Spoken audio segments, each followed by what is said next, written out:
저에게 두 아이가 있습니다. 이 두 아이는 눈에 넣어도 아프지 않을 것 같은 이 두 아이입니다. 그런데 전 청소년 사역을 주로 하고 있기 때문에 청소년기가 되면 이 아이들이 어떻게 변하냐면, 예. 네, 이게 프레젠터 혹시 되시는 걸 저한테 주실 수 있으세요? 이게 잘 안 되네요. 네. 네. 이게 아이들이 눈에 넣어도 아프지 않은 아이들이 눈의 가시로 바뀝니다. 예, 그래서 아이들이 상당히 눈에 거슬리고 아이들이 너무나 마음에 안 들게 되지요. 그런데 이런 아이들 요즘 왜 그럴까라는 얘기들이 많습니다. 첫 번째 이유는 이런 아이들 왜 그럴까? 소독을 안 해서 그렇다라는 얘기를 많이 합니다. 우리는 어릴 때 우리 안에 있는 많은 바이러스와 병균들을 많이 제거를 했습니다.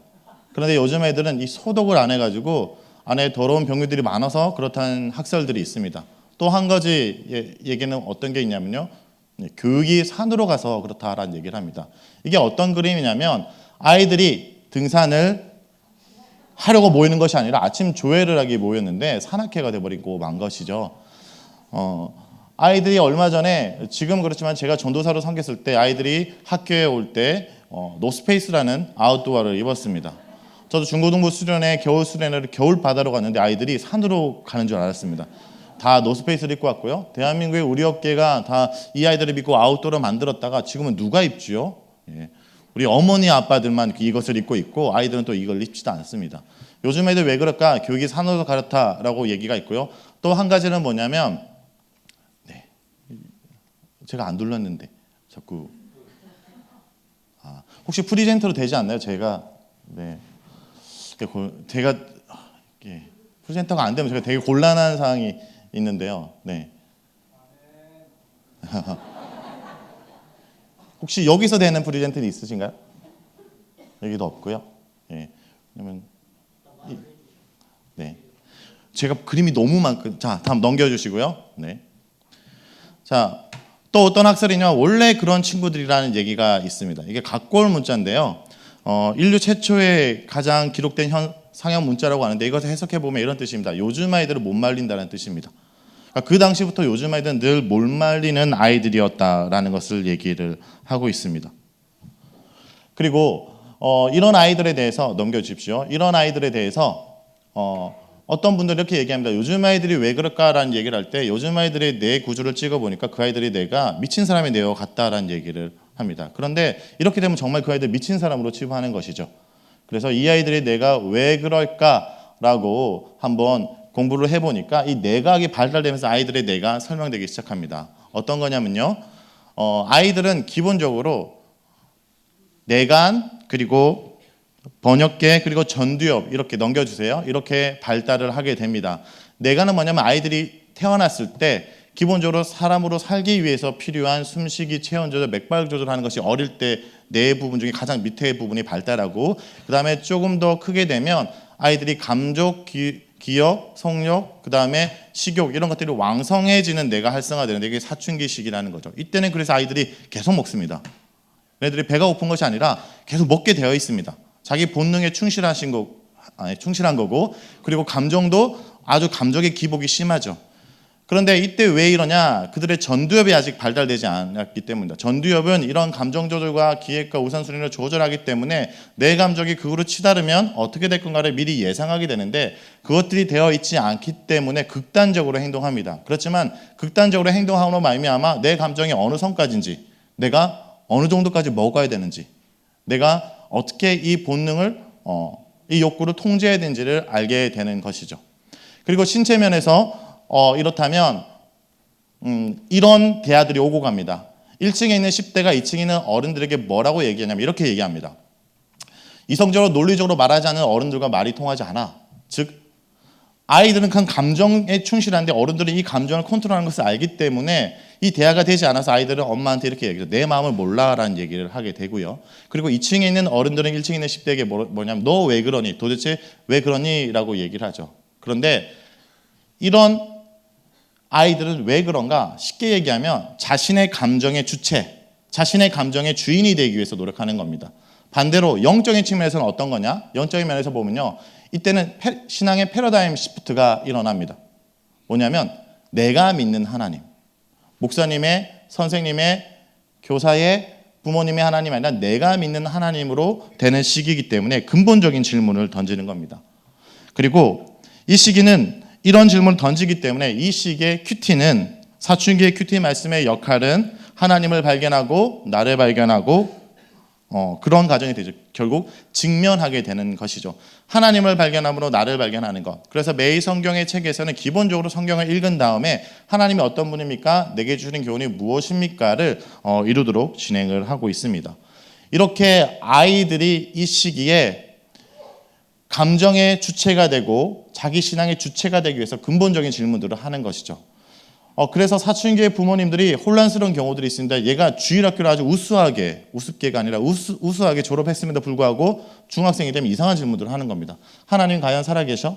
어떻게 하나님이 이럴 수 있지? 그 중학교 애들이 질문하고 있는 10가지 질문 중에 하나가 뭐냐면, 하나님 왜 선악과를 만들어서 이렇게 우리를 괴롭게 하시지? 하나님 왜 아벨의 제사를 받으셔가지고 이렇게 형제간에 분란을 일으키지? 이런 질문들을 해요. 그러면 그럴 때 우리가 어떻게 될까요? 야, 너 주일학교를 안 나왔니? 라고 얘기하는 것이 아니라 그 아이들에게 대답을 해야 됩니다. 그런데 그 아이들에게 대답하는 것은 어떤 걸 주입하는 것이 아니라 가장 중요한 건 뭐냐면 그들의 질문을 인정하고 그들의 질문을 요즘 청년들로 얘기하면 리스펙 아시죠? 그들의 질문을 존중하고 정성껏 대답함으로 너의 생각을 통해서 하나님을 알 수 있는 기회로 만들어야 되는데, 저희들 부모들 입장에서는 이게 마음이 조급해요. 얘가 이런 질문하는 것 자체가 정말 위험하다고 생각하죠. 그런데 너무나 정상적인 겁니다. 우리가 신앙을 왜 갖게 됩니까? 우리가 근원적인 질문을 던지면서 내 삶 가운데 이런 질문 가운데 대답을 찾음으로 내 신앙이 된 것이기 때문이죠. 요즘 아이들은 이렇게 하나님의 말씀을 통해 자신을 발견하지 못하기 때문에 영적인 싱크홀 현상이라는 것이 일어납니다. 영적인 싱크홀 현상은 뭐냐면요, 이 사진은 어떤 사진이냐? 한 아이가 엘리베이터의 제일 위층 옥상에 버튼을 누르고 저렇게 앉아 있습니다. 이게 청소년 사역자들은 이 사진만 보면 대부분 이 사건이 무엇인지 아는데, 대구의 한 고등학생이 자기 엘리베이터 옥상 제일 위를 누르고 몇 분 뒤에 아파트 옥상에서 뛰어내립니다. 얘가 자살하기 전에 마지막 저렇게 외롭게 울고 있었던 것이죠. 저는 이러한 현상이 일어나는 이유가 요즘 아이들이 살기 힘들어서만은 아니라고 생각합니다. 솔직히 얘기해 봅시다. 여러분들이 살기 힘듭니까? 얘네들이 살기 힘듭니까? 우리가 살기, 죄송합니다. 여기 나이 분들이 되게 많으셔서 우리 어르신들이 때가 더 살기 힘드셨습니다. 그런데 왜 요즘 애들이 더 많이 삶을 포기하냐? 삶을 이겨낼 수 있는 영적인 생명수가 그 안에 없기 때문이죠. 그 다음 화면 보여주십시오. 싱크홀은 뭐냐면 갑자기 어느 날 땅이 밑으로 푹 꺼지는 겁니다. 밑으로 땅으로 푹 꺼지는 이유는 이 우리가 발을 딛고 있는 이 지표면 밑에는 지하수가 흐릅니다. 근데 이 지하수는 이 지표면을 건드내는 힘을 갖고 있는데, 이 지하수가 유실되게 되면 빈 껍데기처럼 된 거예요. 즉 우리 아이들이 마음속에 내적인 영적인 생명수, 말씀으로 자신이 누구고 자신이 어떤 존재인지를 알지 못하면 인생의 누른 조그만 하중에도 그냥 꺼져 내릴 수밖에 없다라는 것이죠. 교회에서 여러분이 교사가 아니지만 아이들에게 준비해야 되는 건 뭐냐면요, 그 아이들을 축복하는 말꾸러미를 주일마다 준비하셔야 돼요. 아이들은요 생각보다 칭찬과 격려를 받지 못합니다. 우리 아이들이 일주일 동안 세상 속에 비교하다가 살다 옵니다. 그들 앞에 사람들이 숫자를 붙여요. 너는 몇 등이고 너는 몇 점이고, 여자애들한테 너는 몇 킬로고 남자애들은 너는 키가 몇이고, 끊임없이 누구보다 못한 존재를 얘기를 듣고 있는 아이들이 교회에 와서 교사가 아니지만 지나가는 선생님들이나 아니면 우리 집사님들이나 장로님들 통해서 축복을 받아야 된다고 생각합니다. 하나님의 관점으로 그 아이를 바라주는 거. 제가 어릴 때 겸허하고 있는 하나의 사실은 한 가지 사건이 어떤 거냐면요, 저희 동네에 눈은 앞을 보지 못하는 할아버지가 계셨어요. 근데 그 할아버지가 마을어귀에 이렇게 앉아 있으면 아이들이 그 앞에 갑니다. 왜 갔냐면 그 할아버지는 아이가 오면 야 이놈 한번 귀를 한번 만져보자. 귀를 만져보시더니 야 너는 장군감이야. 너는 대통령감이야. 이렇게 축복 나름대로 점을 쳐주시는 거죠. 근데 저 갔는데 맨날 다르긴 해요. 맨날 다르긴 한데 그 말 한마디를 듣기 위해서 아이들이 줄을 섭니다. 그러니까 아이들에게는 자신의 존재가 어떤 존재고 가치 있다는 얘기를 들을 필요가 있다는 것이죠. 그러지 않으면 그 아이들은 넘어진다는 겁니다. 그 다음 아모스 말씀 한번 보여주시겠습니까? 아모스 말씀에는 이렇게 얘기합니다. 너희가 기근을 만날 거다. 그런데 이러한 기근은 어떤 기간이냐? 여호와의 말씀을 듣지 못하는 기간. 이러한 기갈 때는 어떻게 되냐? 아름다운 처녀와 젊은 남자가 다 갈아여 쓰러진다. 젊은 처녀의 아름다움의 빛을 발하지 못하고 젊은 남자의 힘이 발하지 못하고 말씀이 없으면 다 넘어지고 만다는 것입니다. 크리스천들은 두 가지 중에 하나의 삶을 선택해야 됩니다. 그 다음 보여주시겠습니까? 크리스천들의 삶을 보여주는 두 가지 모습을 보여주는 장소가 모아비 사막에 가면 볼 수 있는데, 하나는 덤블트리와 하나는 조슈아 나무입니다. 덤블트리는 뭐냐면 서부 영하에서 총격전이 벌어지기 직전에 뭐가 굴러다닙니다. 이건 어젯밤에 내가 분리수거하지 않은 쓰레기가 아니라 덤블트리라는 건데, 앙상한 나뭇가지인데 이것이 바람에 굴러다니다가 멈춘 것에 잔뿌리를 내립니다. 잔뿌리를 내린 것에 수분과 영양분을 흡수하고 생명력을 유지하지만 다시 바람이 불면 굴러다닙니다. 굴러다니다가 이렇게 수분과 영양분을 흡수하면 다행이지만, 굴러다니다가 사막 한가운데 들어가면 아무리 굴러다니고 멈춰도 수분과 영양분을 흡수할 수 없기 때문에 죽고 맙니다. 그런데 이 땅에 많은 크리스천들이 덤블트리의 신앙생활을 하죠. 여러분, 혹시 이 예배 끝나고 일주일 동안 또 굴러다닐 마음에 가벼운 준비를 하고 계신 건 아니십니까? 우리 중고등부아이들은 굴러다니다가 수련회 겨우 들어와서 또 수련회 끝날 땐 또 굴러다닐 준비를 합니다. 이렇게 굴러다니다가 또 다음 주에 오면 다행이지만 굴러다가 그냥 안 돌아오는 경우도 있죠. 그러면 어떻게 되냐? 이 덤블트리가 굴러다니는 저 뒤편에 한 나무가 서 있는데, 이 나무는 조슈아 나무입니다. 조슈아 나무는 땅속 깊이 뿌리를 내립니다. 이 나무는 400년에서 500년 정도 된 나무입니다. 이 나무는 그 자리에 뿌리를 내리고 있기 때문에 생명력을 유지하는 것이죠. 이것은 시편 1편을 보고 제가 묵상을 하다가 시편 1편을 통해서 정리를 한 것입니다. 시편 1편 보여주시면 됩니다. 시편 1편에 보면 그 다음요, 두 사물을 대조하고 있습니다. 두 대상을 대조하고 있습니다. 이게 아이들한테 제가 큐티를 코치할 때 아이들에게 성경을 읽히는 가장 좋은 방법은 뭐냐면, 그들이 학교에서 배우고 있는 언어 영역이나 국어의 읽기 방법을 도입하는 겁니다. 저는 이렇게 생각합니다. 우리가 국어를 배운 이유는 뭐라고요? 성경을 읽기 위해서. 영어를 배우는 건 영어를 읽기 위해서. 역사와 사회는 성경을 좀 더 잘 이해하기 위해서. 자, 그러면 대답해 보십시오. 세종대왕이 한글을 창조한 이유는 뭘까요? 그렇죠. 하나님이 미리 역사하신 겁니다. 농담이 아니라요. 성경에 만일 우리의 언어로 읽었을 때 알 수 없고 구원에 이르는 지식이 없고 하나님의 사람으로 온전케 되고 선한 행할 능력을 갖추지 않는다면, 한글로 읽어도 그게 불가능하다면 코란처럼 번역될 필요가 없습니다. 그리고 이렇게 번역되고 읽는 것이 바로 종교개혁이지요. 그러므로 아이들이 성경을 읽을 때 시편을 어떻게 읽으라고 얘기하면 될까요? 시를 읽듯이 읽으면 됩니다. 시에서 얘기하는 심상이 대조, 그러니까 두 가지 대상을 대조하면서 의미를 강화한다는 거죠. 복음서는 어떻게 읽으면 될까요? 아이들한테 이렇게 얘기합니다. 무한도전이 왜 재밌지? 캐릭터가 충돌하기 때문에. 복음서는 캐릭터가 충돌합니다. 예수님이 하나님의 말씀을 따라 쭉 걸어가는데 그 앞에 예수님 길을 막아서는 서기관들과 바리새인들과 캐릭터가 충돌하면서 하나님의 의도, 예수님이 가는 길에 메시지가 나오고요. 그리고 또 예수님이 걸어가는데 같이 걸어가지만 마음속엔 전혀 다른 마음이 있는 제자들과 충돌하면서, 캐릭터가 충돌하면서 메시지가 발생합니다. 이게 내러티브 스토리, 이것이 아이들이 학교에서 소설을 읽고 메시지를 파악하는 방식이죠. 그러니까 이미 아이들이 학교에서 배우는 모든 것들이 성경을 읽기 위함이라는 것을 아셔야 되고, 우리는 그것을 연결해주는 작업들을 해야 됩니다. 세상에서 공부를 배우는 것은 성공하기 위한 것이 아니라 더욱더 하나님을 알기 위해고 하나님이 위해 사람으로 쓰임받기 위한 것이죠. 그럼 다시 한번 할게요. 우리가 한글을 왜 배웠나요? 믿으십니까? 네, 좋습니다. 자, 한번 그러면 대조를 통해서 한번 보도록 하겠습니다. 본문에서는 넘겨주시고요. 예, 복 있는 사람과 악인들이 대조됩니다. 복 있는 사람들의 결론이 있는데요. 철을 따라 열매를 맺고 잎사귀가 마르지 않고 다 형통한다. 그러면 악인들의 결론은 어떻습니까? 바람이 나는 겨와 같고 심판을 견디지 못하고 악인의 길은 망한다. 결국 여기저기 기웃기웃 그냥 굴러다니다가 망한다는 겁니다. 복 있는 사람은 시냇가에 심은 나무로 이야기를 하고 있지요. 자, 복 있는 사람은 시냇가에 심은 나무로 이야기하고 있는데, 넘겨주세요. 쭉쭉 넘겨주십시오.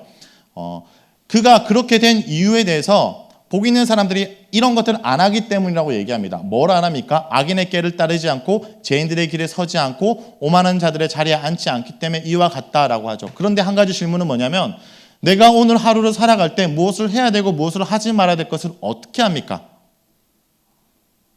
바로 복 있는 사람이 열심히 하는 것 때문입니다. 그가 무엇을 열심히 해야 합니까? 오직 여호와의 율법을 즐거워하고 그 율법을 주하로 묵상하고 있기 때문에 내가 악인의 길을 따르지 않아야 되는 것이 악인의 꾀인지 죄인의 길인지 오만한 자들의 자리인지를 분별하는 것이죠. 그래서 말씀 묵상 큐티를 아침에 하라는 이유는 오늘 하루가 하나님께 말씀대로 살아가는 삶으로 분별하며 살아가도록 하기 위해서 아침에 하라는 것입니다. 부득이하게 아침에 하지 못하는 분도 계시지만 우리가 큐티를 밤에 하면 어떻게 될까요? 말씀 묵상을 밤에 하면 여러분 좋은 꿈은 꾸실 수 있습니다. 그렇지만 내가 말씀대로 분별하며 살아가는 내 삶이 분별하는 것이 아니라 우리는 아침에 눈을 뜨자마자 어떤 존재냐면 내 마음대로 하고 싶은 존재입니다. 그렇죠? 우리는 내게 유리한 것을 선으로 규정하려고 해요. 내게 불리한 것은 악이에요. 이게 성경에서 얘기하는 인간이 선악과를 모금으로 나타나는 현상이죠. 아이들한테 이런 질문합니다. 인간이 처음 죄를 지었던 사건은 어떤 사건 때문이냐라고 질문하면 아이들이 뭐라고 대답하냐면 선악과라고 정말 잘 대답하는 친구도 있지만 친구가 손들어서 이렇게 얘기합니다. 인간이 죄를 지었던 사건은 무엇 때문이냐? 무화과를 먹어서 그렇다라고 얘기합니다. 옆에 있는 속삭이는 야 사과 아니었어? 라고 하죠. 왜 이런 현상이 벌어지냐면 선악과라는 단어는 성경에 나오지 않습니다. 선과 악을 알게 하는 나무라는 걸 나오죠. 그러니까 그들이 알고 있는 많은 지식들이 눈으로 성경을 읽은 것이 아니라 누군가 전달된 뜻이라는 거예요. 전달된 들은 음성 언어가 기억하고 있다 선악과와 교를 다니다 보면 나무가 많이 나옵니다. 그렇죠? 무화과와 선악과가 헷갈린 겁니다. 그리고 또 어떤 애는 왜 사과라고 얘기합니까? 우리가 주일학교 때 선악과를 뭘로 그리죠? 수박으로 그린 경우는 없습니다. 있다면 제보해 주십시오. 그림 언어나 음성 언어로 기억하고 자기 눈으로 읽지 않았기 때문에 이 아이들이 자연스럽게 선악과를 하나님이 만들어서 우리를 괴롭혔냐라고 얘기를 하는 거예요. 그런데 선과 악을 알게 하는 나무라는 본문이 나오는 그런 단어가 나오는 그 본문에 보면 에덴 동산 중앙에 생명나무와 선과 악을 알게 하는 나무가 있었다라고 기록합니다. 그러니까 에덴 동산의 그림이 그려져요. 에덴 동산에 하나님 만든 피조물들이 그 땅 가운데 있습니다. 그런데 그 땅 가운데 그들이 동산 중앙에 생명나무와 선과 악을 알게 하는 두 나무가 있는데 그들의 선택은 무엇입니까? 선과 악을 알게 하는 나무는 먹음으로 내가 선과 악을 판단하겠다는 거예요. 즉 내가 하나님 되겠다는 거예요. 그래서 그 이후로 인간은 자기에게 유리한 것은 선, 자기에게 불리한 것은 악으로 여기며 살아가는 거죠. 결국 하나님의 뜻대로 나를 만드는 하나님의 창조주의 뜻대로 살아가는 것이 아니라 내 멋대로 살아감으로 그의 삶은 하나님과 떨어져. 성경에서 죄는 하나님의 기준을 떠나 하나님을 떠난 것이고 하나님의 떠난 자들의 최후는 뭐냐? 죽음이라는 거죠. 그래서 실맥가에 심은 나무가 하나님께 뿌리 내어 말씀에 뿌리 내어 있기 때문에 생명력을 유지한다는 겁니다. 그러면 그렇기 때문에 우리는 이 아이들에게 말씀의 뿌리를 내리고 말씀대로 살아가도록 해야 되는 것인데 실제적으로 교회에서 말씀을 강조하지 않는 교회가 없습니다. 다음 세대가 중요하다고 여기지 않는 교회는 없습니다. 근데 실제적으로 이걸 어떻게 해야 되냐는 것은 여러 가지 의견들이 있지요. 그러면 성경을 가르침에 있어서 한번 생각해 보겠습니다. 너무나 쉬운 퀴즈인데 첫 번째 퀴즈 1번 성경은 총 몇 장으로 되어 있습니까? 예, 아주 훌륭합니다. 그렇죠? 제자강성교회는 아주 훌륭합니다. 그러면 두 번째 질문 모르시면 그냥 대답 안 하셔도 됩니다. 성경은 총 몇 장으로 되어 있습니까? 지금 세알아 보시는 분도 계시고요. 네, 1189장입니다. 왜 이렇게 질문하냐면 여러분 유다서를 읽겠습니까? 만약 성경 한 권을 읽는다면 유다서를 읽겠습니까? 창세기를 읽겠습니까? 예, 하나님의 은혜로 창세기 50장을 읽겠다는 분도 있지만 유다서는 한 장 읽으면 됩니다. 요나서를 읽겠습니까? 출애굽기를 읽겠습니까? 요나서기 4장 읽겠죠. 그러니까 성경을 읽는 단위는 건 단위보다는 사실은 장 단위입니다. 내가 그리스도인으로서 평생 성경 66권을 읽을 때 한 장씩 읽는다면 1189장을 읽어야 되는 것이죠. 그러면 질문 드리겠습니다. 여러분이 오늘 마음의 결단을 하고 내가 이 땅 가운데 사는 동안에 그래도 한 번은 읽어야겠다 생각하고 오늘부터 하루에 성경을 한 장씩 읽고 완전히 이해한다라고 계산할 때 그냥 5분 만에 읽는 게 아니라 읽고 연구하고 그중에 80%를 이해한다고 했을 때 그게 날마다 가능하다고 한다면 얼마나 걸릴까요? 네, 좋습니다. 한 3년 정도 걸립니다. 센스 있는 분들은 1189일이라고 얘기하면 가장 센스 있는 대답이고요.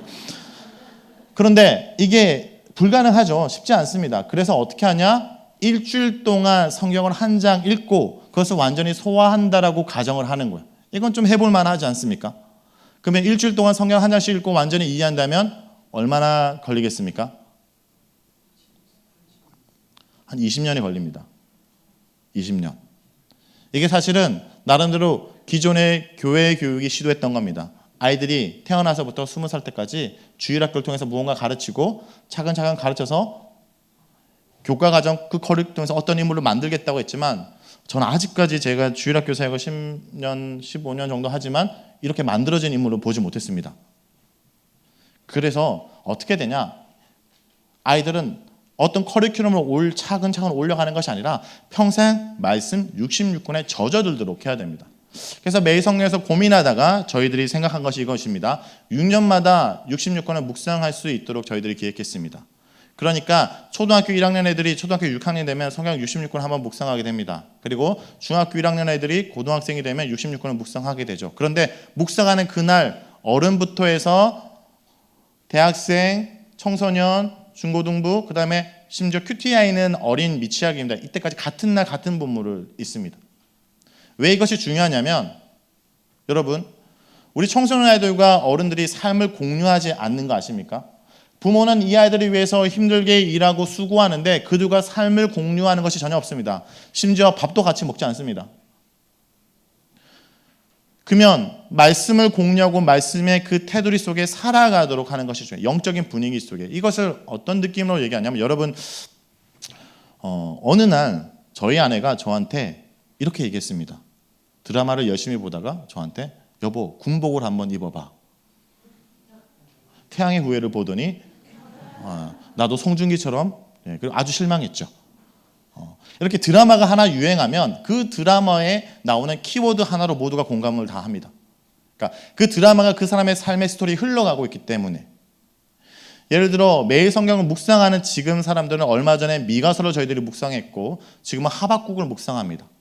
그 본문 속에 하나의 본문이 모든 공동체에 흘러가서 단어 하나만 나와도 공감대가 있죠. 지금 대한민국의 촛불 하면 무언가가 떠오르시죠. 이 스토리 속에 우리가 살아가고 있기 때문에 마찬가지로 모든 세대가 같은 본문을 읽고 주일날 예배는 대상마다 다르고 또 메시지도 다르지만 주중에 그들이 하나의 본문을 계속적으로 같이 읽어 나감으로 말미암아 그 공동체가 말씀을 살아나가도록 저희들이 기획을 하고 있습니다. 주변에 이렇게 하다 보면 과연 그렇게 아이들이 길러지냐라고 생각하기도 하고 이 책을 통해서 어떤 변화들이 있냐라고 얘기하는데 제가 편집작을 하다가 이런 아이들을 발견하기 시작합니다. 그 다음에 한번 보여주겠습니까? 말씀의 10대를 발견하는데 어느 날 제가 청소년 매일 성경 편집자일 때 저한테 편지 한 통이 왔습니다. 편지 봉투 속에 뾰족한 게 들어있었습니다. 독침인 줄 알았습니다. 저에게도 테러가 있구나. 그런데 이 아이가 이렇게 얘기합니다. 안녕하세요. 저는 부산에 사는 김상문이라는 사람입니다. 청매를 읽을 때마다 저는 시원함과 감사함을 느낍니다. 언제나 좋은 글, 사랑의 글 감사하고요. 작은 사랑을 드릴까 기이게 하나를 편지 봉투 속에 넣었습니다. 2년 때 청매를 사서 읽는데 마음의 책이 와닿습니다. 언제나 좋은 글, 좋은 책 만날게요. 청매 감사합니다. 그러니까 자기 길을 시원케 해준다고 이렇게 기이게를 줬습니다. 매일 성경은 각 책마다 목회자가 그냥 국어 전공자가 아니라 목회자가 편집을 배워서 그 책을 목회하는 마음으로 만듭니다. 저도 1년 전에 그렇게 했고 지금 코치 사역을 하고 있는데 제가 이 편지를 받고 기뻐서 그 책당 섬기고 있는 목회자들이 모였을 때 저희들이 이런 얘기했습니다. 이런 아이가 있다 보내줬다라고 하니까 어린이 매일 성경을 만들었던 목사님이 2년 전에 자기한테도 줬대요. 그럼 얘가 4년 뒤에 어디다 줄까요? 어른들한테 주겠죠. 이런 아이들의 특징은 뭐냐면 대부분 노트가 빽빽하게 기록되어 있다는 겁니다. 그 다음 보여주시겠습니까? 그 다음 하면 제가 뉴질랜드에서 아이들을 코스타에서 섬기고 나서 큐티 교육을 하고 나서 아이들이 이렇게 얘기합니다. 뉴질랜드에서 청매나 이런 큐티책을 신청하면 지금 11, 12호로가 지금쯤 옵니다. 한 달 뒤에. 도저히 따라갈 수 없어 어떻게 해야 되냐라고 할 때 제가 매일 성경이라는 큐티책을 사용하는 것이 중요한 것이 아니라 매일 성경에 읽는다. 매일 성경이 아니라 매일 성경을 읽어야 된다. 다른 얘기입니다. 이렇게 아이들에게 하고 성경으로 큐티를 할 수 있도록 큐티 노트를 쓰는 법을 가르쳐줬습니다. 이 아이가 큐티 노트를 쓴 거고요. 또 어떤 아이들은 페이스북으로 저에게 큐티한 것을 보내줍니다. 그 다음요.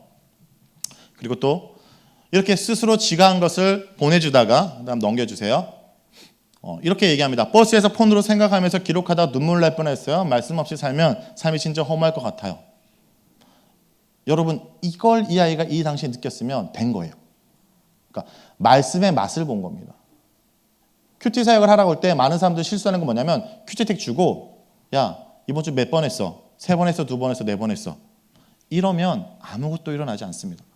여러분 우리가 말씀을 일용할 양식이라면 일주일 동안 성경을 읽지 않고 온 애들은 어떤 애들이냐면 허기진 애입니다. 우리가 밖에서 놀라고 허기진 애들에게 야 왜 이렇게 굶고 다녀? 라고 하지 않습니다. 어떻게 합니까? 그 자리에서 밥을 지어 먹이죠. 일주일 동안 성경을 읽지 않고 큐티도 하지 않고 온 아이들, 영적으로 허기진 아이가 있다면 그 자리에서 같이 말씀을 보고 말씀의 온기를 느끼도록 하는 겁니다. 다음 넘기기 전에요. 다음 그림은 좀 우리가 여기서 마음의 각오를 하고 봐야 됩니다. 좀 깜짝 놀랄 겁니다. 큐티 책을 벌써 보여줬네요. 네. 박사학위 논문을 준비하는 줄 알았습니다. 제가 이런 아이들이 있어서 이 아이들을 불러 모여서 인터뷰를 했습니다. 큐티 고수들 인터뷰라고 이 아이들 대상으로 인터뷰를 했는데 이 아이들 특징이 뭐냐면 그 다음 그들의 큐티 책이 깨끗하지 않다는 겁니다. 여러분 성경을 아낀다는 건 성경을 깨끗하게 복원하는 것이 아닙니다. 여러분 여러분의 성경에 무언가 지저분하고 기록되어 있으면 여러분의 인생이 깨끗합니다. 그런데 성경이 깨끗하다? 우리 인생이 지저분한 확률이 큽니다. 여러분 무엇을 지저분하게 이상합니다. 무엇을 기록하고 아끼도록 하겠습니까? 성경에 기록할 때 내 인생이 깨끗해진다라는 겁니다. 이렇게 했던 아이들이 이런 고백을 합니다. 첫 번째 아이가 그동안 교회 찬양팀과 봉사팀은 많이 했지만 막상 말씀은 잘 몰랐습니다. 큐티를 하면서 말씀을 알아가게 되었어요. 그 다음 큐티를 하고 나서는 사람들을 대하는 태도가 달라진 것 같아요. 예전에는 남들이 되게 중요하지 않았는데 큐티를 하다 보니 주변 사람들이 소중하다는 것을 깨닫게 되었습니다. 저는 예수를 믿는 것과 동시에 큐티를 하게 되었어요. 감정 중심, 나 중심적으로 믿는 것을 큐티가 예방을 많이 해준 것 같아요. 큐티가 신앙생활의 기준점이 되는 것 같아요. 저는 사실 신신한 무신론자였어요. 억지로 큐티를 해야 되는 상황이라서 어쩔 수 없이 했죠. 처음에는 그냥 역사를 읽는 느낌, 그러다가 어느 순간부터는 저한테 무언가가 다가오는 느낌, 그리고 저한테 말씀하고 계시다는 생각이 들었어요. 그래서 예수님을 영접하게 되었습니다. 라는 얘기를 합니다. 나름대로 이 아이들이 큐티를 통해서 하나님을 발견하게 되는 것이죠. 큐티를 했더니 왜 주변 사람이 보이냐면 여러분 진짜 말씀을 묵상한 사람들은 그 신앙의 성숙은 하나님과 둘만에 일어나는 것이 아니라 사람들과 관계 속에 일어난 겁니다. 그렇죠? 레위기에서 하나님과의 관계 거룩을 얘기하는데 왜 레위기에서 종을 놓아주고 희년에 대한 거, 땅을 그들에게 돌려주라는 얘기를 할까요? 그것이 거룩이기 때문입니다.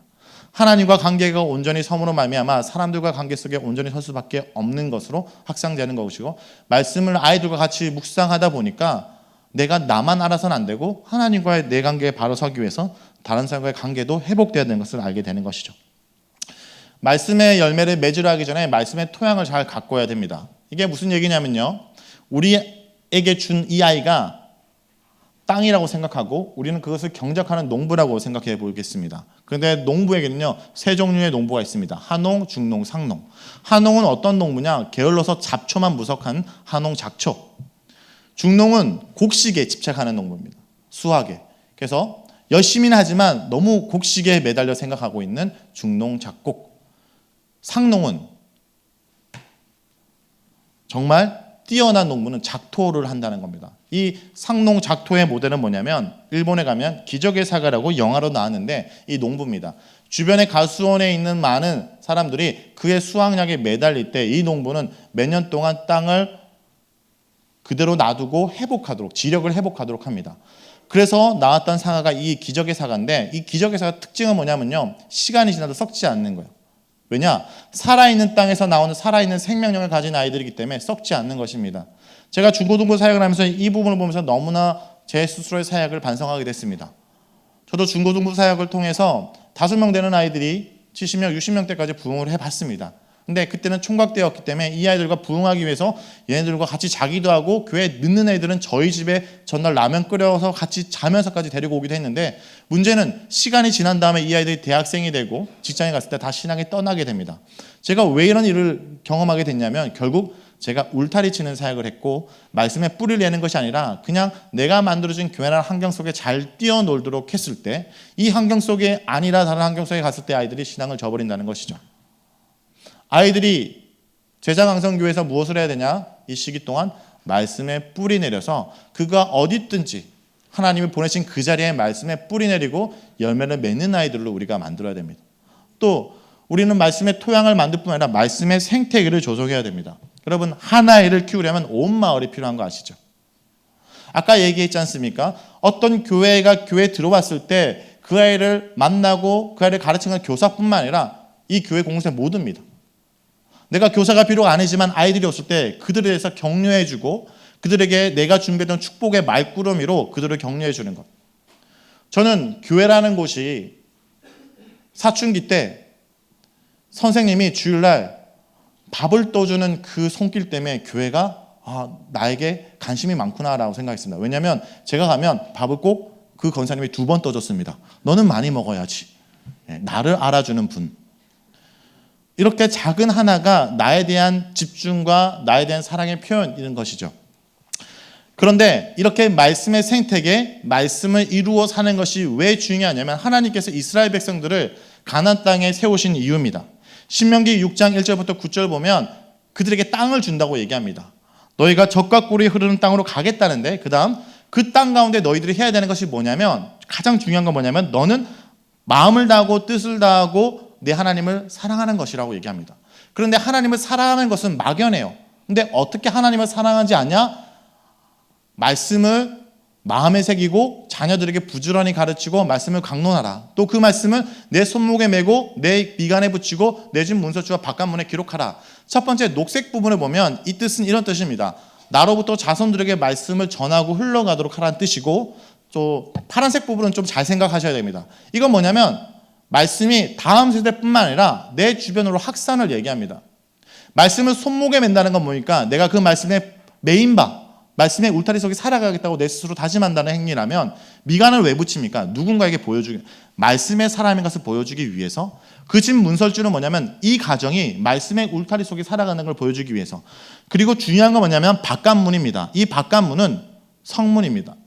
이스라엘 백성들이 가나안 땅의 12지파가 레위 지파를 제외하고 땅을 분배하고 그들이 성을 이루어 살죠. 가나안 땅의 12지파가 성을 이루어서 그 성이라는 그 각각의 단어들이 나라가 되는 건데 그들이 흩어진 모든 그 지역이 말씀대로 살아가는 말씀의 생태계를 이룬 겁니다.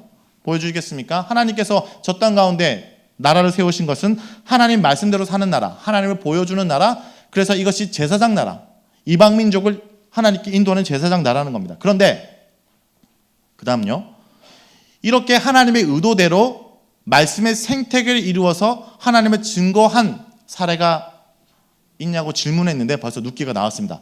룻기가 바로 그 내용입니다. 우리가 아는 스토리상에는 이게 없어 보입니다. 왜냐하면 그들이 그 땅 가운데 하나님 나라를 이루고 이스라엘 나라를 만들었지만 하나님 말씀대로 되지 않아서 남유다 그리고 북이스라엘 나눠지고 북이스라엘은 아수르에서 멸망하고 남유다는 바벨론에서 멸망하고 우리의 스토리지만 그 스토리 가운데 뭐가 있냐면 바로 룻이라는 여인이 이방 여인인데 바로 가나안 땅에 들어와서 하나님 나라에 들어와서 삶이 회복되는, 하나님께서 그 땅 가운데 가나안 땅 가운데 이스라엘 나라를 만들었던 원래의 의도대로 이방인이 그곳 가운데 와서 삶이 회복되는 스토리가 있는 것이죠. 이방 여인이 삶이 회복됐습니다. 바로 어디서? 베들레헴에서 회복이 되지요. 제가 넘겨줄 때 넘겨주십시오. 베들레헴에서 회복이 되는데 이 베들레헴에서 회복되는 이 스토리를 보면요, 중요한 건 그 시대는 사사시대입니다. 룻기는 사사시대인 걸 느끼지 못할 정도로 상당히 따뜻한 아주 뭔가 아름다운 이야기가 펼쳐지지만 사실 룻기 바로 앞에 사사기에는 그들이 왕이 없어서 자기 소견대로 행해서 극악무도한 일이 넘쳐나는 시대입니다. 그래서 사사기와 룻기에서는 상징적으로 어떤 두 인물을 대조하냐면 레이의 첩, 사사기 19장의 레이의 첩이 이스라엘 민족들에게 유린당한 이야기와, 그런데 이 레이 첩 또한 어떤 여인이냐? 바로 이스라엘 여인입니다. 이스라엘 여인을 이스라엘인들이 유린당한 얘기가 사사기 19장이라면 룻기는 이방 여인임에도 불구하고 이스라엘에서 보호를 받습니다. 즉 룻이 보호를 받았던 장소는 베들레헴이고 레이 첩이 유린당했던 장소는 기브아인데 성경은 어떤 연관성을 두냐? 이 레이의 첩이 고향이 친정이 베들레헴입니다. 레이가 첩이 있는 것도 문제인데 이 레이가 에브라임 산지에 사는 레이가 첩을 뒀는데 이 첩이 음행을 하여 부부싸움을 했겠죠. 그래서 베들레헴 친정에 갔습니다. 이 첩을 데리러 레이가 갔다가 돌아오는 길에 이방인들이 묵는 지역은 위험할 것 같아서 자신 민족이 있는 기브아에 묵은데 그런 일들을 당합니다. 즉 같은 비슷한 지역의 같은 시대의 지역이지만 이곳 가운데는 한 인물이 보호를 받고 삶이 회복된다면 여기에는 극악무도한 일들이 일어나는 것. 오늘날 마찬가지죠. 이 땅 가운데 같은 시대를 살아가지만 제자강성교회가 있는 이곳은 여러분에 인해서 삶이 회복된다면 얼마 전에 있었던 강남역 사건 아시죠?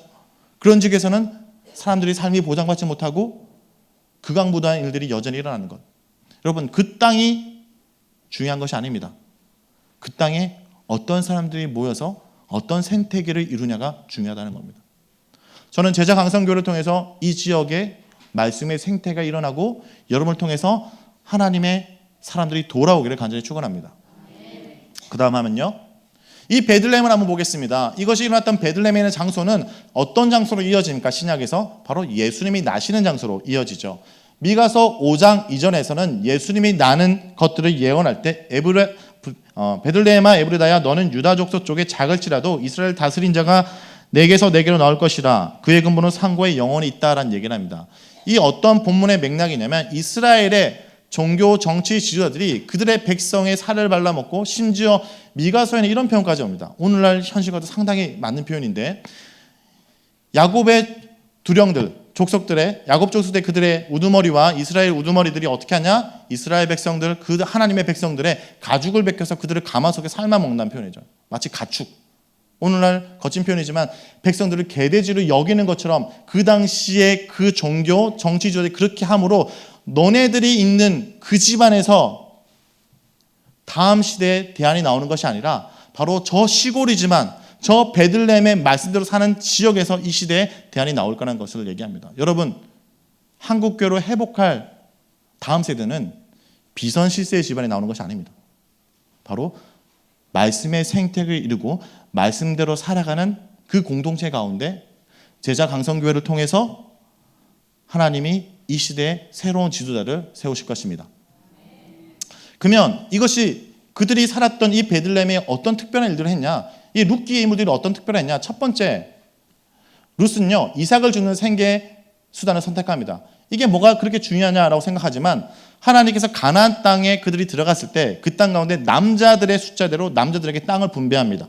이 남자들의 역할은 뭐냐면 자신들에게 딸린 식솔들을 먹여 살리는 겁니다. 노동력으로. 그런데 남자가 죽게 되면 노동력이 없기 때문에 땅을 분배하지 못하죠. 그러면 남편의 이런 여인들은 어떻게 하냐? 노동력이 없기 때문에 이삭을 줍습니다. 하나님이 오늘 한국 사회도 제대로 이루지 못하는 이 사회 안정망을 보장해 주십니다. 너네들이 추수할 때 이삭을 남겨놓고 남편이 없어서 노동력이 없는 사람들에게 추수할 때 이 이삭을 줍도록 하는 배려를 하시죠. 그런데 이 이삭을 줍는 것도 믿음이에요. 왜냐? 룻은 모압 여인입니다. 모압 여인이 그 당시에 이스라엘 민족의 며느리가 돼서 왔는데 그가 남편도 없는 이 상황 속에 이삭을 줍는 건 철저히 하나님 말씀에 레위기의 말씀에 순종하고 그들이 이삭을 줄 때 하나님이 어떤 제도를 마련하냐? 그렇게 이삭을 줍도록 그대로 내버려놓는 것이 아니라 그렇게 가까운 친척 중에 이삭을 줍고 있는 자가 있다면 친척 중에 누군가, 형제 중에 누군가 그 여인을 데려가서 그 여인의 인생을 회복시키도록 명령하셨다는 것이죠. 룻이 그 땅 가운데 와서 할 수 있는 첫 번째 방법은 뭐냐면 사사시대라면 우상이 넘쳐났기 때문에 이방 신전의 창기가 될 수 있는 방법도 있고요. 또 레위의 첩처럼 누군가 돈 있는 사람들에게 가서 첩이 될 수 있는 방법도 있습니다. 그런데 어떻게 합니까? 하나님이 나를 회복시킬 믿고 이삭을 줬습니다.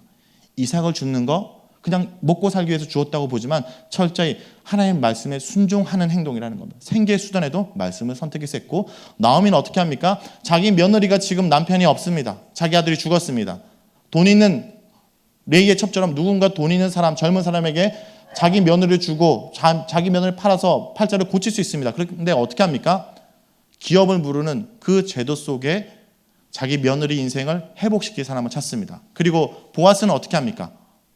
가부와 고아를 돌보는 신명기의 말씀에 철저히 순종하는 것이죠. 이 세 인물은 평범한 인물들입니다. 그런데 평범한 인물들, 당시의 종교 정치 지도자가 아니라 평범한 인물들이지만 그들이 자신의 자리에서 베들레헴 그 시골에서 말씀대로 살아감으로 말미암아 뭐가요? 이 시대에 대한 예수 그리스도가 나왔다는 겁니다. 여러분들이 말씀대로 살아가는 그곳 가운데 이 시대에 무너진 리더십에 일으킬 영적인 지도자가 세워질 것을 믿습니다. 그것을 기대합니다. 이것이 하나님의 역사이고요. 자, 그렇다면 이 아이들에게 어떻게 말씀을 묵상하고 말씀을 가르쳐야 되냐? 말씀은요, 말씀 묵상은 하나님 중심 묵상과 나 중심 묵상이 있습니다. 한국교회 큐티가 많이 보급되면서 성서 윤회를 통해서 한국교회 큐티가 보급됐지만 이것이 많이 적용되면서 조금 변질되는 부분들이 있습니다. 어떤 거냐면 이런 겁니다. 큐티를 오래 했는데 하나님의 사람의 냄새가 나기보다는 고집스럽고 자기 주장이 강한 사람들이 있습니다. 이 사람은 나 중심 묵상을 오래 한 겁니다. 자, 나 중심 묵상이 뭐냐? 한번 보겠습니다. 컨텍스트, 나의 상황. 텍스트는 뭐냐면 성경입니다.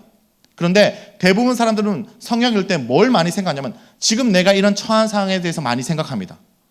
성경을 알기보다는 성경에 대해서는 어떻게 합니까? 단어 하나, 문장 하나, 느낌을 가지고 내 컨텍스트, 내가 처한 이 상황을 해석해내려고 해요. 그러니까 성경 그 자체를 알려고 노력하는 것보다 성경 읽기는 게을리합니다. 큐티 할 때 많은 사람들이 적용만 빨리 하려고 해요. 근데 본문 그 자체를 이해하는 게 더 중요합니다. 본문 그 자체가 무슨 내용인지 정리한 다음에 해야 되는데 정리가 되지 않고 본문이 이해되지 않았는데 여기 나온 단어 하나로 내가 처한 이 상황을 가지고 해석하면 이건 점괘가 돼버리는 거예요. 자, 그리고 그 다음 하나님 중심의 묵상은 뭐냐면요, 이겁니다. 먼저 컨텍스트, 나의 상황, 내 상황이 먼저가 아니라 하나님이 나에게 전해줬던 말씀. 왜냐하면 하나님이 먼저 이걸 얘기합니다. 하나님은 어떤 분으로 가장 많이 기록하고 있냐면 자신이 어떤 분이다라는 것을 많이 알려주십니다. 성경은 하나님이 자신에 대해서 우리에게 나타난 계시예요. 나는 이러하다라고 얘기함으로 말미암아 나는 이러한데 너는 여기쯤 있다라고 얘기하죠. 그래서 말씀을 통해서 하나님이 어떤 분인지 아는 거, 그래서 성경의 내용이 무엇인지를 파악하고 이렇게 말씀하신 의도가 뭔지를 통해서 내 삶과 인게이지먼트, 이건 뭐냐면 단순히 어떤 행위적으로 알았으니까 적용이 아니라 내 삶과 연결 짓는 겁니다. 성경 속의 풀스토리를 어느 정도 이해하고 그 본문 속에 이해하면 내 삶과 연결될 수밖에 없습니다. 여러분, 지금 한국이 처한 이 상황 속의 어려움들과 지도자들의 리더십에 무너진 것을 본다면 여러분 미가서를 한번 읽고 충분히 묵상해 보십시오. 하나님의 의도가 무엇인지 아십니다. 또 어떤 자매들은 아이를 갖지 못하는 상황 속에서 사무엘서 1절을 보면서 한나가 불임하는 그것이 이스라엘의 영적인 불임과 연결시켜서 이어지고 있는 거죠. 성경을 잘 드러내면 그 속에 내가 어떤 존재인지를 드러나게 되어 있습니다.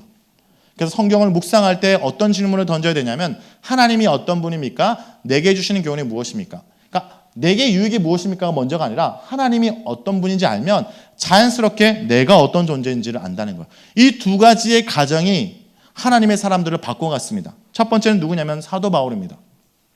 여러분, 사도 바울이 사울일 때도 하나님을 사랑했을까요? 사랑했어요. 자기 방법대로. 자기 방법대로 하나님에 대한 열정으로 예수 믿는 자를 죽이는 방식으로 하나님을 사랑합니다. 그런 사도 바울이 예수 믿는 자를 죽이러 가는 그 가운데 다메섹 도상에서 하나님의 예수 그리스도의 음성을 듣습니다. 그리고 질문하죠. 주님 누구십니까?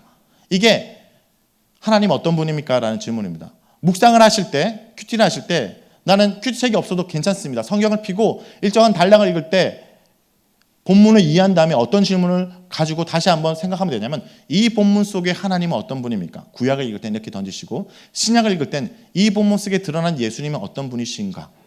그리고 만약 하나님이 이런 분이라면 내가 어떻게 할 때 하나님이 나를 보고 미소 지으실까? 하나님이 이런 분이라면 하나님이 나의 지금 어떤 부분을 보고 마음이 좋지 않으실까라는 걸 생각하는 거예요.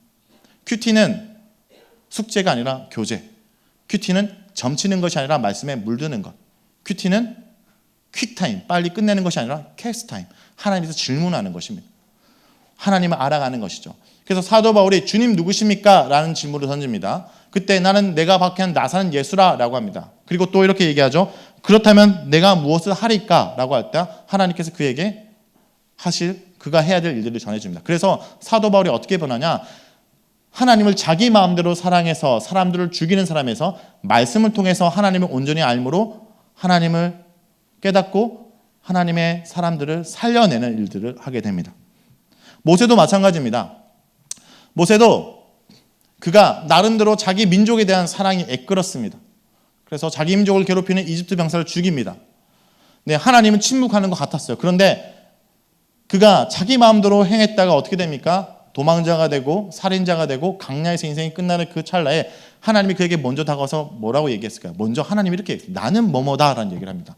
나는 내 조상의 하나님이니 아브라함의 하나님, 이삭의 하나님, 야곱의 하나님이다 라고 얘기를 합니다. 이것은 뭘 얘기하냐? 야곱에게 아브라함과 이삭과 야곱을 죽은 자들의 하나님을 얘기한 것이 아니라 이 자들을 산자라는 명사로 표현합니다. 즉 살아있는 자들의 하나님, 즉 아브라함을 통해서 너희들이 이 땅 가운데 온 것은 이 땅 가운데 종이 되기 위한 것이 아니라 하나님의 백성이 되기 위한 언약의 연장선에서 얘기를 하고 있어요. 그래서 이렇게 얘기합니다. 나는 너희들에게 둔 것이 아니라 그다음 보면 내 백성의 고통을 분명히 듣고 그들의 감독처럼 말하며 부르짖는 걸 들었다. 그들을 보고 듣고 근심을 알았다. 하나님이 어떤 분이고 너를 통해서 뭘 하고 있는지 알기 때문에 뭐라고 얘기합니까? 밑에 내가 너를 바로게 보내어 너에게 내 백성 이스라엘 자손의 애굽에 인도하게 되게 하리라. 하나님이 어떤 분인지 알면 내가 무엇을 해야 될지 압니다. 우리 아이들이 비전을 찾기 원합니까? 말씀 가운데 하나님을 발견하면 비전을 발견하게 되는 것이죠. 이게 신앙 형성의 단계입니다. 성경을 통해서 하나님 이야기가 들어옵니다. 그러면 하나님이 어떤 분인지가 정리됩니다. 하나님이 어떤 분인지가 정리되면 내가 누군지를 알게 됩니다. 내가 누군지를 알면 나는 세상을 어떻게 이해하고 어떻게 행동해야 할지를 알게 되는 것이죠. 그 과정 가운데 필요한 건 뭐냐면 말씀을 읽는 것, 말씀을 묵상하는 것이고 내가 말씀을 읽을 때 성령의 조명하심, 성령님의 역할은 뭐냐면 하나님의 일이 하나님의 뜻을 이루는 것이 성령님의 역할. 그럼 조명은 뭐냐? 하나님의 뜻이 뭔지 모르서 하나님의 뜻대로 살지 않는 아들에게 무엇인지 비춰주는 것, 깨닫게 해주는 것이 성령의 조명하심이라는 겁니다. 성경을 읽을 때 나를 발견했던 성경 역사 가운데 사건이 있습니다.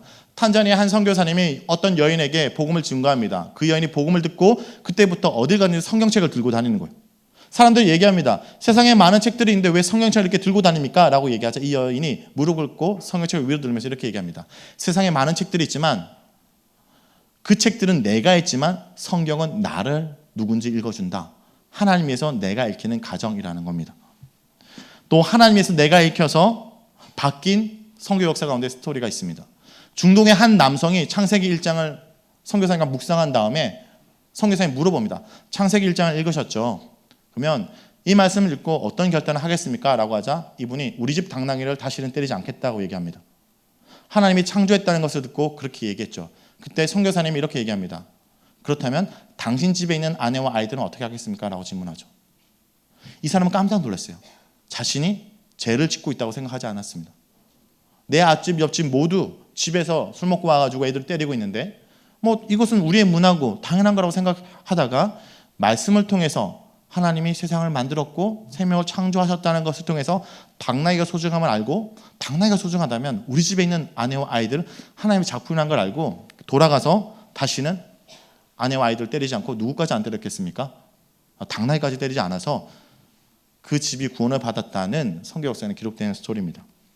이것이 하나님을 알므로 내가 알아지고 내가 하나님의 기쁨이 되기 위해서 어떻게 해야 되는지를 아는 것이죠. 이걸 좀 더 확장해서 얘기하면 하나님 나라 묵상이라는 겁니다. 성경은 창조, 타락, 언약, 이스라엘 이야기, 예수 그리스도 교회 얘기, 창조 좀 더 쉽게 얘기하면 이겁니다. 하나님이 우리를 만들었을 때 낙원의 삶이었습니다. 하나님을 떠나고 내가 주인 된 삶을 살았기에 신낙원, 낙원을 잃어버렸습니다.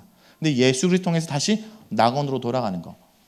낙원, 신낙원, 다시 낙원인 하나님 나라로 돌아가는 이 성경의 스토리 속에 우리는 어디쯤 있냐? 저 교회 이야기쯤이 있습니다. 그런데 성경을 암송하고 묵상하는 이유가 최근에 유대인 교육에 대해서 사람들이 많이 강조하는데 제가 좀 들어보면서 성경적이 아니라는 부분들이 있어요.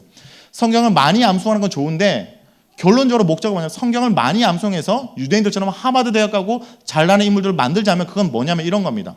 성경 스토리가 와서 내가 성경 속에 들어오는 것이 아니라 내가 커지는 거예요. 이거는 성경의 뜻이 아닙니다.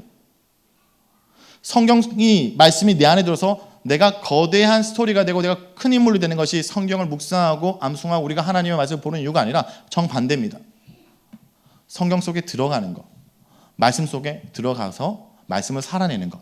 그래서 묵상할 때는 이런 과정이에요. 하나님의 의도를 펼치는 그 나라의 묵상 가운데 그 다음요. 성경 속에 들어가서 하나님의 이야기 속에 들어가고 그 이야기 속에 들어가서 나의 정체성, 아이덴티티를 발견하는 것. 그리고 생각합니다. 나의 롤, 나의 역할이 뭔지. 하나님의 스토리 속에 나의 역할이 뭔지. 그리고 그 하나님의 기대를 살아나가는 것이 묵상의 초점입니다. 말씀이 내 안에 와서 내가 이 땅 가운데 성공하는 것이 아니라 내가 성경 속에 들어가서 하나님 나라의 그 계획 속에 들어가서 내 역할을 발견하고 하나님 길을 살아가는 것. 제가 이 아이들을 만나가는 사역을 통해서 이 사역을 전하고 큐티를 방법을 할 때 고등학교에서 이제 큐티 모임들, 예배 모임들이 일어나기 시작했습니다. 그리고 한 번은 고3 아이가 저를 만나달라고 해서 이 아이를 만나러 갔는데 이 아이를 만난 이후부터 이 아이가 그날부터 고3인데 수능 직전까지 큐티를 열심히 했어요. 한번 보여주시겠습니까? 근데 그 아이가 너무 열심히 해서 어쩌다가 국민일보에 났습니다. 이렇게. 그리고 제가 축하한다고 수능 하루 전에도 큐티를 열심히 했어요. 그래서 제가 얘기했죠. 너무 축하한다라고 하니까 이 친구가 뭐 감사하다라는 얘기를 전했습니다. 이런 아이들은 한 명밖에 없는 것이 아니라 사실 우리가 모르지만 여기저기서 말씀을 보고 하나님의 내일을 준비한 아이들이 많습니다. 그 다음 화면 보여주시겠습니까? 어떤 한 친구는 제가 편집자로 처음 섬길 때 자기 큐티책을 보내줬습니다. 그것이 수능 치기 2주일 전에 9, 10월호를 보내주면서 이런 얘기를 합니다. 고2 때까지 좀 지금 보여주지 마시고요. 고2 때까지 자기가 좀 놀았는데 고3이 돼서 공부를 하려니까 앉아있는 습관이 안 돼 있다라는 얘기를 합니다. 앉아있는 게 너무 힘들어서 큐티를 하면 좀 더 잘 앉아있을까 큐티를 했더니 놀랍게 그전에는 10분도 집중할 수 없었는데 1시간, 2시간 집중할 수 있다고 얘기하죠. 하나님이 너 기특하다라고 엉덩이를 의자에 붙인 게 아니라 큐티를 함으로 말미암아 내가 왜 공부하는지를 아니까 버티는 거죠. 그래서 이 아이가 자기 사연을 좀 소개시켜 달라고 얘기를 했습니다. 이 아이의 사연을 제가 소개시켜 줬고 그리고 시간이 지났습니다. 그리고 1월 달이 되니까 갑자기 이 아이가 생각났습니다. 11월 달에 저 수능 치기 전에 보내줬죠. 그리고 궁금했습니다. 제가 뭐가 궁금했을까요? 네, 우린 똑같습니다. 수능을 잘 쳤을지 대학을 갔을지. 저는 만약 이 아이가 수능을 잘 쳤다면 저는 전 세계적으로 유명한 큐티 강사가 됩니다. 그렇죠? 예, 수능을 이게 큐티를 가르쳐서 이게 대학을 보낸 큐티를 하자라고 되는데, 근데 제가 이 아이 큐티 책을 보다가 제가 하나님 앞에 결단했고 또 하나님 앞에 이런 방향이어야 된다라고 다시 한번 생각하게 됩니다. 이 아이가 이날 묵상했던 부분이 이사야 부분인데 하나님 우리를 빚으시는 토기장이라는 얘기입니다. 그리고 이 토기장의 부분을 보고 그 다음 보여주세요. 뭐라고 했냐면 나를 사랑하시는 주님, 아버지께서 나를 지었음을 고백합니다. 나의 모든 것 아시고 내 인생의 방향을 잡아주실 주님께서 세상을 살아갈 때 나의 모든 것 되어주세요. 나의 목자가 되셔서 푸른 초장에 나를 누이시고 실만한 물가로 나를 인도하여 주세요 라고 고백했습니다. 이 아이가 독서실이나 그의 학교 책상에서 말씀을 붙드는 그 순간 하나님이 그의 인생을 붙들었다고 확신합니다. 지금 당장 수능, 대학 입시 중요하지 않습니다. 내가 그런 인생의 시험과 문제 앞에 무엇을 붙드는 훈련을 했는가가 중요하죠. 우리가 말씀을 아이들을 가르치는 것은 지금은 당장 보이지 않습니다. 그런데 마치 이와 같습니다. 그 다음 화면부터는 제가 읽고 그러면 넘겨주시면 됩니다. 중국 극동지방의 한 농부가 나무를 심었습니다. 그리고 하루 이틀, 사흘, 한 달, 두 달, 넉 달이 지났습니다. 물도 주고 정성과 비료도 줬고 그렇지만 강간무소식입니다. 농부가 이렇게 생각합니다. 이 나무 가망이 없네. 그리고 4년 후에 작디 작은 싹시 돋아납니다. 3cm도 되지 않았던 이 모죽은 농부가 씨를 뿌린 지 5년째 되더니 기적을 일으킵니다. 불과 몇 달 만에 30m, 하루에 80cm씩 갑자기 자라기 시작합니다. 이 대나무가 대나무 중에 최고 품종으로 불리는 모소대나무라는 것입니다. 모소대나무가 모두 다 거들떠보지 않았던 그 4년 시간 동안 뭘 했냐면 땅속 깊이 뿌리를 내렸다는 거죠. 당장 우리에게 복음을 전하고 뭔가를 하고 아무 일도 일어나지 않는 것 같지만 아이들은 지금 뿌리 내리고 있는 겁니다. 여러분이 주일날 어떤 아이를 봤을 때 그에게 축복한 그 말이 뭔가 효과가 없는 것 같고 아무 일도 안 드러난 것 같지만 그 아이는 그 말을 통해서 또 선생님이나 사역자분이 전했던 그 말씀을 통해서 말씀의 뿌리를 내리고 있는 것입니다. 당장 지금 눈앞에 있는 결과가 아니라 말씀의 뿌리를 내릴 때 철을 따라 열매를 맺죠. 철을 따라 열매를 맺는다는 걸 기억하셔야 돼요. 시도 때도 없이 열매를 맺는 게 아닙니다. 철을 따라 열매를 맺고 잎사귀가 마르지 않고 형통은 뭐냐? 하나님과 소통한 관계입니다. 말씀을 통해서 하나님과 교제하고 하나님을 닮아갈 때 지금 대한민국 속에 무너진 이 리더십을 회복할 귀한 아이들이 이 교회 가운데 세워질 것을 믿습니다. 제가 기도하겠습니다. 하나님 아버지 감사드립니다. 저희들이 짧은 시간이지만 말씀으로 우리가 어떻게 다음 세대를 세워야 되고 또 말씀을 세울 때 어떤 일이 일어나고 기도할지를 저희들이 보았습니다. 주님, 지금 대한민국 사회가 더 이 세상이 많이 어둡고 많이 어지럽습니다. 진정한 지도자가 없어서 많은 백성들이 혼란스럽고 많은 교회가 탄식하고 있습니다. 주님, 말씀의 생태계를 일고 말씀의 뿌리를 이 곳에 있는 아이들을 통해서 내림으로 말미암아 하나님 이 시대를 다시 회복할 진정한 일꾼들이 이곳 가운데 나오도록 주님 도와주시옵소서. 하나님 세상이 감당치 못할 정말 영적인 지도자가 이곳 가운데 세울 수 있도록 주님 도와주시옵소서. 하나님 무엇보다 우리가 말씀 앞에 선자로 한 손에는 우리 아이들을 손에 잡고 한 손에는 말씀을 붙들고 말씀으로 우리 아이들 양육하는 주의 일꾼들이 되도록 주님 도와주시옵소서. 예수님의 이름으로 기도드립니다. 아멘.